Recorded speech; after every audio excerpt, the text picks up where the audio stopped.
Hey guys, welcome back to our channel join MNS academy. कुछ बच्चों ने अभी तक एप्लीकेशन फॉर्म नहीं भरा है एंड उनको कुछ कुछ जो क्वारीज थी वो सारी सम अप करके मैंने इस वीडियो में आपको एक्सप्लेन कर दिया है। So as you can see here कि ओनली 1 वीक लेफ्ट है। तो ये 1 वीक किस चीज़ के लिए लेफ्ट है? आपकी एप्लीकेशन फॉर्म के लिए। ओके गाइस, तो जो नीट एग्ज़ाम है ना, इसका पूरा आपको प्रॉपर डिटेल अगर आप गूगल भी करेंगे तो आपको एनटीए की ऑफिशियल वेबसाइट पे ही मिल जाएगा। ठीक है, सो रजिस्ट्रेशन जो है 6 से स्टार्ट हो गए थे। तो मैं आपको यहाँ पे दिखा देती हूँ, आप देख सकते हो 6 से स्टार्ट हो गए थे और ये 6 मई तक थे, पर इसको एक्सटेंड किया गया बिकॉज ऑफ एमएनएस एग्ज़ाम। इसके बारे में मैंने आपको पहले ही बताया था। तो आप 15 तारीख तक भर सकते हो और आपको ये भी पता है कि आपके 11 से जो है एमएनएस के फॉर्म भी आ रहे हैं, तो उससे पहले आप भर लो, वो आपके लिए बेटर रहेगा। आगे अगर हम जाए तो आप देख सकते हो एनटीए की तरफ से ऑफिशियली यहाँ पे सिलेबस वगैरह भी उन लोगों ने प्रोवाइड किया है, आप उसको भी चेक कर सकते हो। तो सिलेबस आपको नीट का पता ही है क्या है।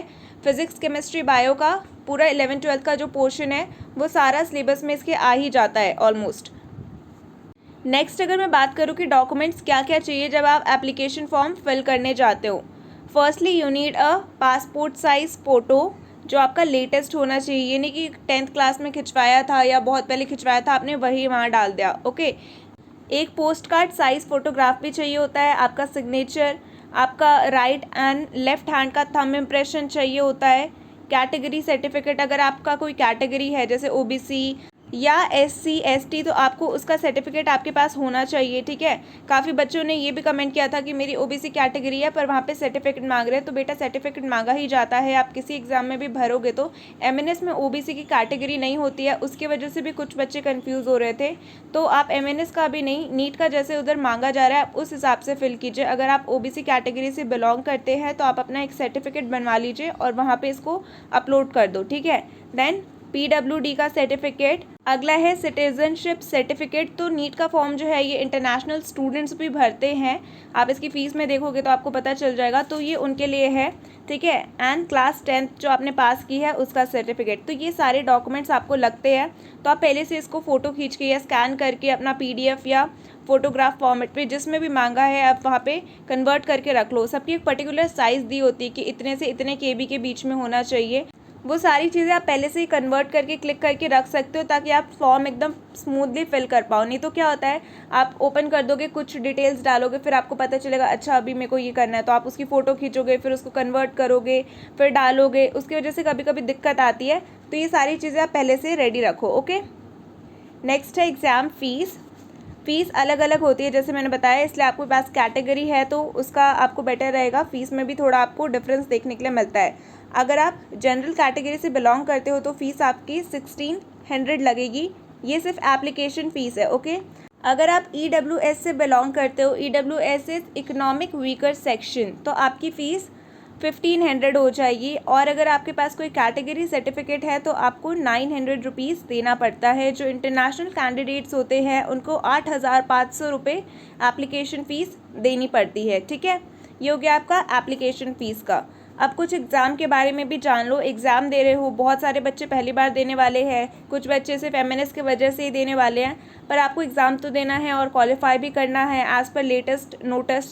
So you must know all the details about this exam. ठीक है, फर्स्टली नीट का जो एग्ज़ाम है ये सीबीटी नहीं होता लाइक एमएनएस, तो ये कंप्यूटर बेस्ड नहीं होता, पेन पेपर टेस्ट होता है।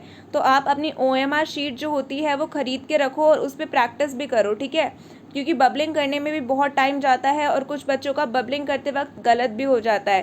पहले एमएनएस का पेपर भी ओएमआर शीट पे होता था, तो बहुत लोगों के साथ ऐसा होता था।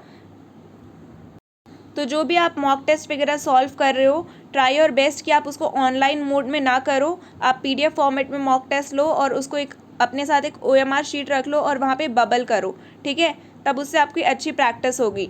और blue and black ball pen ही आप यूज़ कर सकते हो एग्ज़ाम के टाइम पे। तो आपका नीट का एग्ज़ाम का ये मोड रहता है। अगला मैं बात करूँ तो टोटल कितने क्वेश्चन होते हैं। टोटल इसमें 200 क्वेश्चन होते हैं, 200 क्वेश्चंस, और आपको उसमें से 180 क्वेश्चन ही अटैम्प्ट करना होता है।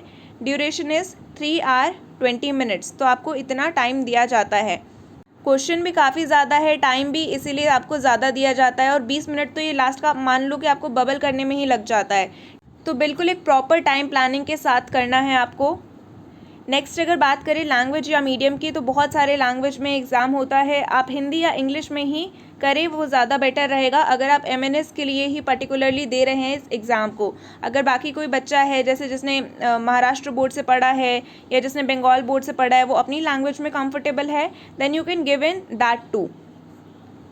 नेक्स्ट मैं बात करती हूँ तो मार्किंग स्कीम की। 4 मार्क्स आपको दिए जाते हैं अगर आपका आंसर करेक्ट हो, और 1 मार्क्स आपका माइनस हो जाता है अगर आप आंसर रॉन्ग कर रहे हैं, और अगर आपने आंसर ही नहीं दिया तो आपका कोई भी मार्क्स नहीं कटता और कुछ भी मार्क्स नहीं मिलता उसके लिए, ठीक है। सो क्या है, नेगेटिव मार्किंग होती है, ये यहाँ से हमें क्लियर हो रहा है। अभी एमएनएस के लिए जो भी आप प्रिपेयर करते हो, आपकी ऐसे आदत हो गई है कि सारे क्वेश्चन अटैम्प्ट करने हैं, तो इसकी वजह से नेगेटिव मार्किंग का चांसेस बहुत ज़्यादा हो जाता है। तो आपको यहाँ पे बहुत ही केयरफुली होके आंसर देना है। सो इसीलिए आपको क्या करना है, अभी जितना भी टाइम बचा, अगर आपको कुछ पता चल रहा है कि हाँ ये मेरे पर्टिकुलर वीक टॉपिक्स है और यहाँ से बहुत ज़्यादा मार्क्स के क्वेश्चन आते हैं, तो आप उसको पढ़ो और जितने हो सके क्वेश्चन सॉल्व करो, एंड क्वेश्चन जो भी सॉल्व करो वो नीट के पैटर्न में ही सॉल्व करो, ठीक है। सो लाइक वी सेड है कि यहाँ पे 180 मार्क्स का पेपर होता है। तो डिवीजन क्या होता है इसमें, 90 आपका बायोलॉजी का रहता है, 45 फिजिक्स एंड 45 केमिस्ट्री। बायो में भी 2 डिवीजन रहते हैं, first is zoology and the second one is botany. तो इसमें भी अभी क्या करना है आपको, अगर आपको लग रहा है कि फिजिक्स एंड केमिस्ट्री बहुत ही डिफिकल्ट है, उसके न्यूमेरिकल आपसे नहीं हो पाएंगे, 90 क्वेश्चंस जो बायो के होते हैं आप उसी को कर सकते हो। 90 इंटू 4 करके देख लीजिए, 90 इंटू 4 इज़ 360। तो 360 मार्क्स आपका सिर्फ बायो से आ सकता है अगर आप उसको बहुत ही अच्छे तरीके से करेंगे तो। एंड आपको नीट क्वालिफाई करने के लिए कितना चाहिए, मैंने कट ऑफ वाले वीडियो में पहले ही डिस्कस कर चुका है आपसे, तो अगर आपने नहीं देखा तो प्लीज़ उस वीडियो को रेफ़र कर लेना, लिंक मैं डिस्क्रिप्शन बॉक्स में दे दूँगी। सो जो लास्टली मैंने उसमें कट ऑफ बताया था वो क्या बताया था, अराउंड 200 तक आप मान के चल सकते हो। तो अगर आप बायो पे भी बहुत अच्छे से ध्यान दोगे और साथ में केमिस्ट्री या फिजिक्स में से जो भी आपको लगता है कि हाँ ये मेरा स्ट्रॉन्ग सब्जेक्ट है, आप उसको ले लोगे, then you will easily cross 300, okay. क्योंकि ऐसा नहीं है कि आप साल भर से पढ़ नहीं रहे थे, आप उतने डीप में ज़रूर नहीं पढ़ रहे थे, पर आप साइंस पोर्शन भी पढ़ रहे थे, साइंस का सारा चैप्टर पढ़ रहे थे। तो खुद को ऐसा भी मत समझो कि मुझे कुछ भी नहीं आता, अब क्या होगा, कैसे करेंगे, आराम से हो जाएगा। अभी जब हमने अपने बैचेस में स्टार्ट करवाया ना मॉक टेस्ट करना, सारे बच्चे ईजिली 250 तक स्कोर कर पा रहे हैं। कोई भी ऐसा बच्चा नहीं है जो 200 अबव नहीं ला पा रहा है। तो आपको ये जानने के लिए मॉक टेस्ट तो सॉल्व करने ही पड़ेंगे, बिकॉज जब तक आप सॉल्व नहीं करोगे आपको पता ही नहीं चलेगा कि आप कहाँ स्टैंड कर रहे हो, ठीक है। मॉक टेस्ट सॉल्व करो, previous year question paper solve करो। If you want you can purchase a book too. And as for session, YouTube पे आपको इतने सारे सेशंस मिल जाएंगे जो बहुत ही नीट स्पेसिफिक हैं, ठीक है। तो आप आराम से किसी भी चैनल को या कोई बस आप अपना टॉपिक सर्च करके भी डालोगे ना तो आपको मिल जाएगा। मान लो आपको प्लांट फिजियोलॉजी अच्छे से नहीं आती, तो आप plant physiology for NEET search करोगे, आपको आराम से बहुत सारे वीडियोज़ मिल जाएंगे। तो आपके पास एक बहुत अच्छा टूल है, इसको यूज़ करो एंड बिल्कुल लग जाओ अपनी प्रिपरेशन के लिए, ओके। बिकॉज़ ये आपका फर्स्ट स्टेप है, ये आपको भी पता है, ये क्वालिफाई करोगे तो ही आप सीबीटी दे पाओगे। ये भी मेंशन किया था नोटिस में, आपने देखा होगा अगर नोटिस तो इसको क्वालिफाई करना बहुत ज़रूरी है। क्वालिफाइंग मार्क्स कितने थे पिछले साल के, 138। So that's why I am telling you that focus on NEET first.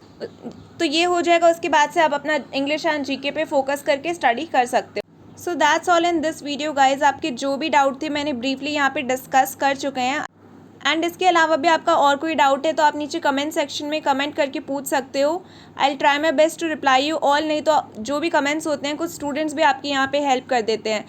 And जो भी ऐसे स्टूडेंट्स होते हैं, दिल से मैं उनको थैंक यू बोलना चाहती हूँ इस वीडियो के थ्रू। आपकी वजह से बहुत हेल्प होती है काफ़ी स्टूडेंट्स की, मेरी भी, बिकॉज समटाइम बहुत सारे क्वायरीज आते हैं and because of that we aren't able to address all the queries. But आप एक दूसरे की हेल्प करते हो, ये देख के मुझे बहुत अच्छा लगता है।